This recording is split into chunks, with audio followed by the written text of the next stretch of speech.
Yo, DJ Embry, we live? We live? I'ma sock that nigga in the face. I'ma sock that bitch ass nigga right in the face. That nigga Ray J was on some type of time, but I can tell you that right now, man. That nigga Ray J was on some type of fucking time, man. What's going on, everybody? I know what it is. It's Reasonable Wrestling. What's up? You know what I'm saying? We got my nigga T Bang in the building. I'm over here. Y'all gonna see me getting up and about. But this is behind the scenes right here. This is our pregame. I got the action right here for the BTS, so you can just talk to the camera. Yeah, this is our pregame, as we do every single week, telling you guys what we're doing on the show. We'd love to show y'all some images, but we don't got the Be Live up yet, so we're just trying to tell you. We gonna tap in with niggas. But we're gonna definitely give our condolences to the great Scott Hall, and just get into how we influenced our experience, watching this great art form called professional wrestling. So, and what his influence was on the business for sure. But speaking of Scott Hall, we were talking before the pod about Kayfabe, and Scott Hall obviously was. Speak up, nigga. Scott Hall, the great Scott Hall. He was kind of like the beginning of breaking down kayfabe, like what we used to look at as the breaking down our expectations of wrestling. Our expectations of wrestling. With him and the click, the curtain call, and everything that has gone on since that moment, it changed the business forever. Mm-hmm. So absolutely. We were getting into a conversation about kayfabe and, is it still exists or has it changed? And we'll get more into that on the pod. But I would say that it all first stems from how you view wrestling, and what you expect from your wrestling. If you expect something like Cody Rhodes to be there on Raw, then I don't know what to tell you. But yeah, kayfabe can it's definitely a topic of conversation that has transformed the business since that moment. I think more than likely for kind of what we kind of want to speak a little bit more on the behind the scenes about is like how we view wrestling, right? During the curtain call, right? I'm probably gonna move this over here. I think that gets us a little bit better like that. All right, I can do a little bit more maneuvering this shit. Y'all see the shirt? Good pussy inspired me. What's up, baby? You know what I'm saying? What we like in wrestling and how we view wrestling and what we expect from wrestling was kind of predicated from that moment, right? Because ultimately, the realism that Scott Hall and Kevin Nash then brought to wrestling, right? We always talk about how Bret Hart brought the realism from the action standpoint. I think Bret Hart is a storyteller who is technical, so he wants to make it look like we're telling a story and everything makes sense. Everything matters.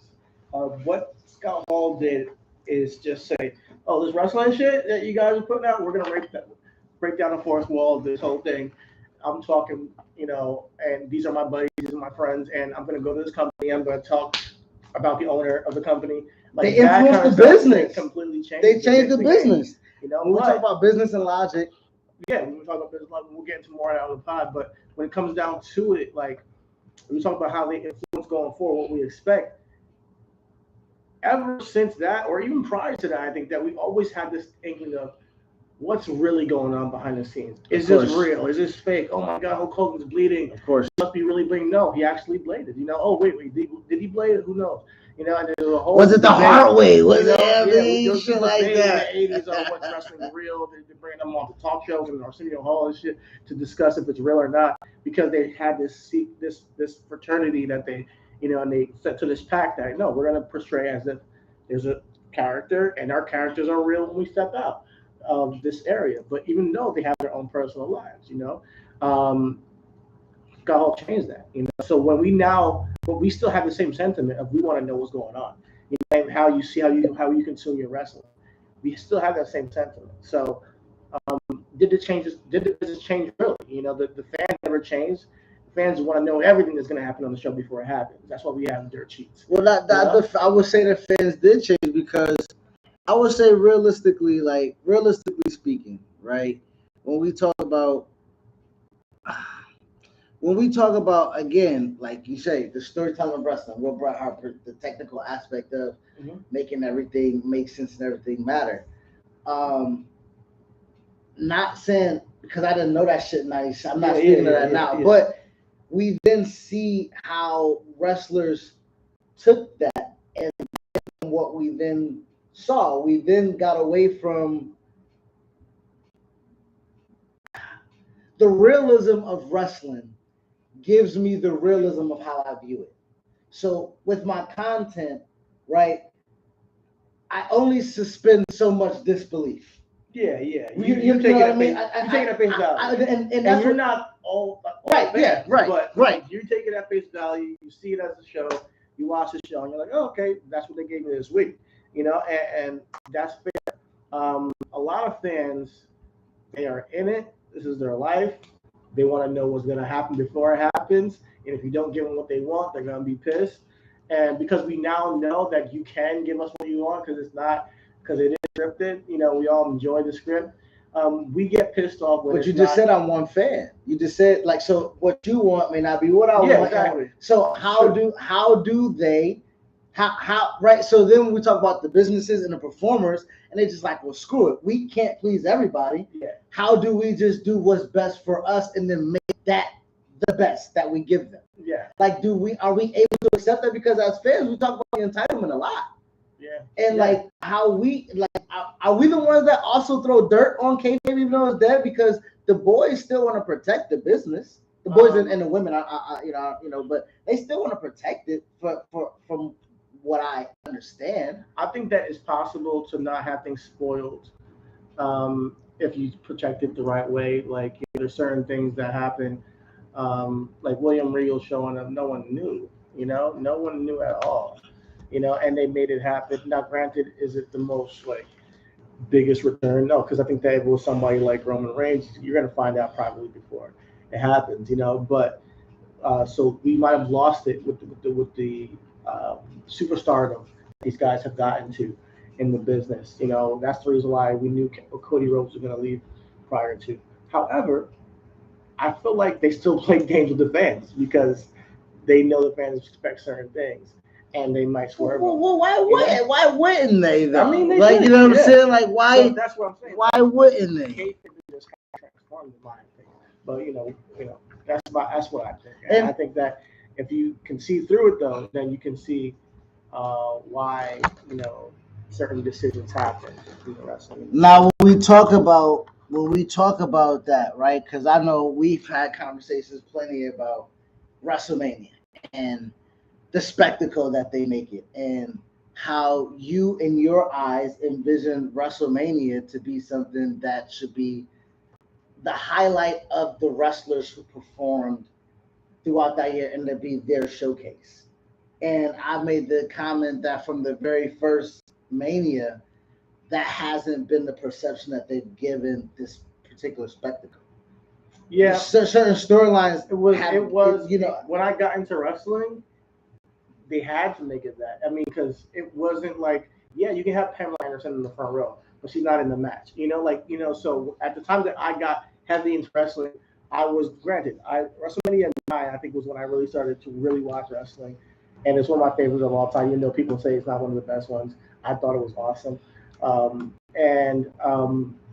That what got me was Brett. What got me was Ultimate Warrior, Hogan, Jake the Snake, and Undertaker. That kind of stuff got me. After that, Hogan bounced, and then we had Brett, and he had to roll with the title and to be the top star. Him and Shawn Michaels, Diesel, those guys sit. And WrestleMania for a couple of years was just people that were on the roster, And then it got back to the Attitude Era where we started to bring Mike Tyson again. That's not you mentioned the Pamela Anderson thing.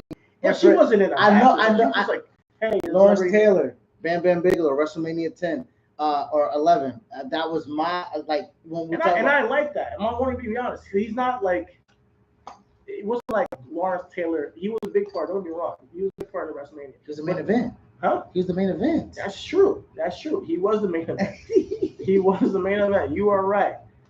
You are right. Now, at the end of the day, what I'm talking about with this WrestleMania coming towards, it's all about storytelling to me. Now, when your storytelling is going into the celebrity acts, and then I feel like, all right, they're lacking on some other aspects. I personally expect from WrestleMania, people that have been there. Now, I could be misguided or whatever you want.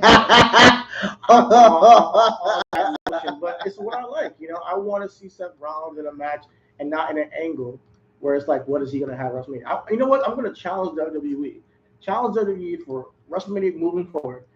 You cannot do an angle with somebody saying, what am I going to do at WrestleMania? You know why? Because you guys should fucking know by now. You know? You guys should fucking know, and you guys should make that a storyline from at least February 1st. You know? Like, you know, you should know and pivot. I shouldn't be having a off chance KO Seth Rollins match to determine what they're going to do at WrestleMania, even though they're both not in an angle at all. You know, we're weeks away from the show. And that's my opinion. That's not how I would book the show. Even if we have celebrities. Like, I don't mind having celebrities. I'm saying that I know what WrestleMania is. I get the spectacle that it is. You know? Now, particularly with Seth and KO not necessarily being on the show or Ricochet being on the show, that can be an issue. You know what I mean? Like, that can be, especially when we talk about storylines, right? Seth missed the last joint in Dallas. That knee, it was supposed to be Seth and Roman. That knee tore that up, and he cried in the fucking box because he couldn't wrestle. That's a story. That's a story that you're making up that they haven't shown on TV. I know, but I'm saying that's a story that I'm saying I'm agreeing with you. Okay. That's a story that they can easily implement. That's just available at their disposal. Exactly. Now, again, when we talk about business and logic, right, that we'll get into with the show, sometimes we also, when we talk about Kayfabe dead, we want to know everything we can. We didn't know that Finn Balor visa is what caused him not to be at the Rumble. I'm glad you brought that up, but I want to talk more about that. Okay, bet. I have a lot to say about that, you know, because it's just like circumstances sometimes, you know. Now, booking wise, Royal Rumble's still trash. You know, so at the end of the day, would Finn change it that much? Nah, they need to do better. Like, you know, so that's my take on that. But we're gonna talk more about this on the podcast. We're about to wrap pregame and get into that. Yep. We're also gonna talk about Biggie's injury. Shout out to Biggie. Shout out to Biggie, man. Yes. And then obviously the week that was, you know, and shout out to Swerve Strickland. We're gonna be doing booking on him this week. So tune in on Patreon this week. Our next 2 weeks are on Patreon, so tune in, tap in. $5 a month, you get to see the show. Shout out to Daily Smart, man. We appreciate you. Matter of fact, you know, what we're going to do going forward is what we kind of should have been doing, but we appreciate those who've been patient with us, allowed us to work this out and figure out. Every time that we're not live on YouTube, right, you will receive a live private link so you can still watch our recording as we go. So when we clip off here, we go private, we'll copy that link, we'll send it, post it on Patreon, and you'll have the ability to watch it live. And if you don't want to watch it live, you'll still have access to watch it on Patreon because we'll put the whole show up at the end. And nobody else will have access to this show unless we give out clips. So, and if you don't have our Patreon, just like the video, subscribe, comment, and we will be here twice a month, first 2 weeks of the month for free. So just tune in whenever you can, and we'll get clips out to you as we can. Yeah, I'm saying. We need to change that drop.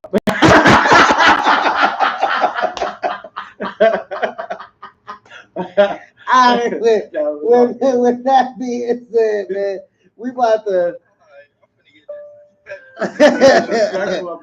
All right, man. Yo, we appreciate y'all for tapping into the pregame. We're about to get into the show. Thank y'all, man. Y'all know what it is. Most High, Chitty Bang, back.